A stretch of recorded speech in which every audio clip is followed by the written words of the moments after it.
Telugu one ప్రేక్షకులకి నమస్కారం. ఒక వేశ్య కథ ఇది. అంటే వేశ్య అయినా భక్తి మార్గంలోకి ఎలా వెళ్ళింది. రత్నావళి అనే ఒక అమ్మాయి ఒక వేశ్యగా జీవితం గడుపుతోంది. తన సంగీతంతో, తన నృత్యంతో, తన శృంగార విశేషాలతో ఎంతోమంది విటులను ఆకర్షిస్తోంది. రత్నావళి అనగానే విటులందరికీ చాలా ఉత్సాహం. ఆమె వారందరినీ సాదరంగా ఆహ్వానిస్తోంది, వాళ్ళని ఆనందపరుస్తోంది. ఒక వేశ్యగా ఆ గ్రామం అంతా ఆమెకు పేరు ప్రఖ్యాతులు వచ్చేసాయి. వేశ్య అనగానే రత్నావళి పేరే అందరూ చెప్తున్నారు. అయితే ఇందులో ఈమెలో ఉన్న ప్రత్యేకత ఏమిటి అంటే, ఈమె సంపాదించిన విపరీతమైన ధనరాశుల్ని తన వస్త్రాలకి, తన నగలకి, తన కోసమే కాకుండా చాలామందికి దాన ధర్మాలు కూడా చేస్తుంది. అలాగా కూడా ఈ వేశ్య రత్నావళి ఆ ఊర్లో అందరికీ ఒక ప్రేమని, గౌరవాన్ని కూడా పొందింది. ప్రతి వాళ్ళు రత్నావళి వేశ్య అన్నా కూడా ఈమె గొప్ప దాన ధర్మాలు చేస్తుంది కదా అని వెంటనే ఆమెను ప్రేమగా, గౌరవంగా ఆమెను చూస్తున్నారు. ఒకసారి ఈమె తన స్నేహితురాలతో కలిసి కాశీలో రత్నేశ్వర లింగాన్ని చూడడానికి వెళ్ళింది. ఇంతవరకు ఆమెకి భక్తిభావం అసలు ఏమీ లేదు. వేశ్యత్వం, ధనం సంపాదించడం రెండే.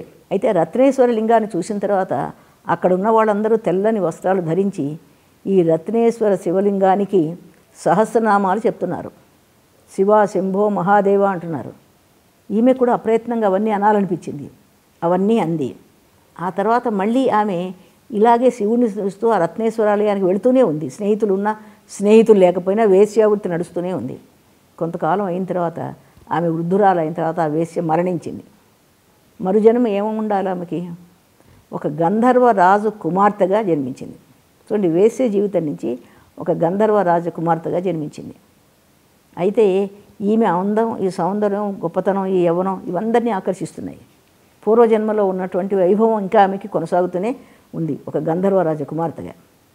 ఆమె కొంతకాలం అయిన తర్వాత మళ్ళీ ఆమె కనిపించింది.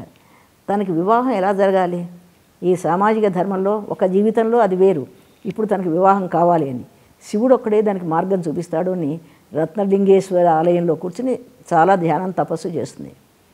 ఆ శివుడు ప్రత్యక్షమై చెప్తాడు, నీకు వివాహం అవుతుంది. ఒక యువకుడు పన్నగుడు, పన్నగ రాజాధిపతి, పన్నగుడు అంటే నాగులు, అతడు నీకు భర్త అవుతాడు అంటాడు. ఆ స్వప్నంలో ఆమె కనిపించిన యువకుడు రత్నచూడు, అంటే పన్నగుడు, నాగలోకానికి సంబంధించినవాడు. ఇతడా నా భర్త అని ఒక్క నిమిషం మూర్ఛపోయినా కూడా సరే శివుడి యొక్క ఆజ్ఞ కదా అని అనుకుంటుంది. అతన్ని ప్రేమిస్తుంది. కానీ అతను ఎలా కలుస్తాడో, ఎక్కడున్నాడో ఆమెకేం తెలియదు. ఆమె ఒక రోజున అక్కడే ఆ ప్రాంతంలో తిరుగుతూ ఉంటే ఒక రాక్షసుడు వచ్చి ఆమెను బలాత్కరించి ఎత్తుకుపోతుంటాడు. అప్పుడు ఈ రత్నచూడు అనే పన్నగుడు ఈమెను చూసి, అయ్యో ఈమెను నేను రక్షిస్తా కదా అని ఆ రాక్షసుని సంహరించి ఈమెను వివాహం చేసుకుంటాడు. ఆమె అనుకుంటుంది, శివుడు నాకు చెప్పినటువంటి పన్నగుడు, రత్నచూడు ఇతనే అన్నమాట అని అతనితో చక్కగా దాంపత్యం చేస్తూ ఉంటుంది. ఆమె కొంతకాలం కనిపిస్తుంది.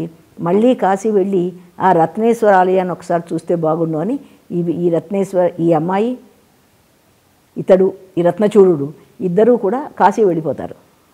అయితే ఈ గంధర్వరాజు, ఈ పిల్ల ఏమైంది, ఎక్కడికి వెళ్ళింది, ఎవరిని వివాహం చేసుకుని, పాపం ఏమీ తెలియదు. ఈ పిల్ల ఏమైందో అని దుఃఖపడుతుంటే నారదుడు వచ్చి, నువ్వేం దుఃఖపడద్దు, నువ్వు కూడా కాశీ నగరానికి వెళ్ళమంటాడు.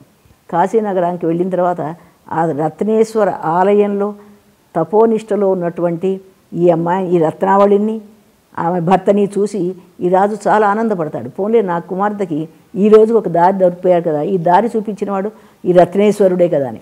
అప్పటి నుంచి ఆమె ఆ రత్నేశ్వర లింగ మహాత్యంలోనే, ఆ పూజలోనే, ఆ ధ్యానంలోనే భార్యాభర్త ఇద్దరు తరిస్తారు.